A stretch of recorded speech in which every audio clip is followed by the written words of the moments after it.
en CP.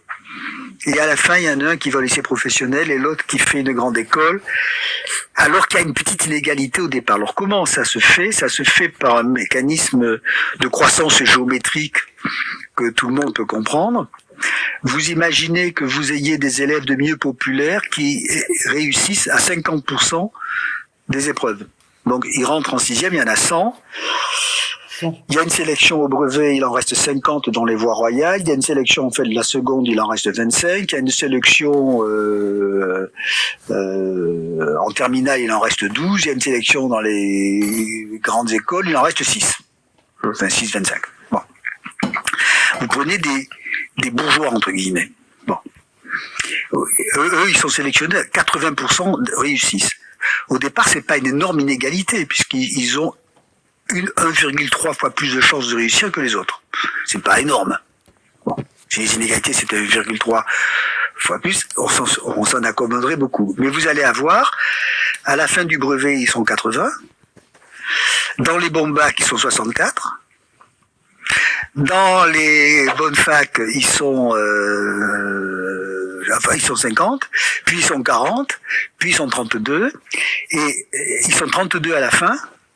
Les autres sont 3,5 et donc ils sont 10 fois plus nombreux par une petite inégalité de départ qui va se faire sur le choix de la filière, l'orientation, la mention au bac, des petits trucs, mais des petits trucs qui finissent par faire de grands écarts. C'est pour ça que c'est si difficile de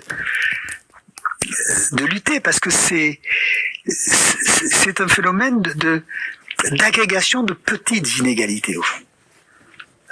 Alors en France, elle joue particulièrement cette agrégation par le jeu des filières, des options. Pourquoi? C'est des questions que je me suis toujours posées. Pourquoi c'est mieux de faire allemand qu'anglais?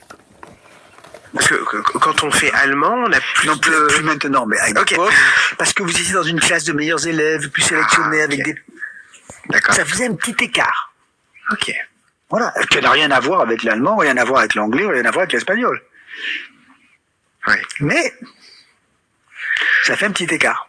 Et ce serait quoi du coup les solutions? Parce qu'en fait j'ai l'impression que c'est un problème qui est assez insoluble. Si c'est des micros écarts aussi longtemps que ces micros écarts non, existent. c'est pas le problème n'est pas insoluble. Le problème n'est pas insoluble. Mais on peut pas le résoudre comme ça. Bon, mais on peut l'atténuer. Et on peut l'atténuer par exemple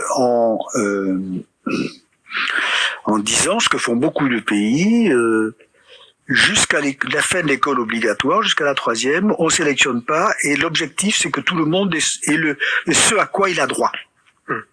Bon. Alors ça crée des grandes résistances, parce qu'on dit, par exemple, le programme de maths, c'est plus le programme pour sélectionner les meilleurs, le programme de maths, c'est de faire que tout citoyen sache faire ce qu'on attend de tout citoyen. Alors vous pouvez dire, ben là, les meilleurs, on va leur donner un truc à côté. Mais aujourd'hui, le programme, il est fait pour les meilleurs. Et les autres sont donc mauvais. Vous voyez, vous pouvez dire,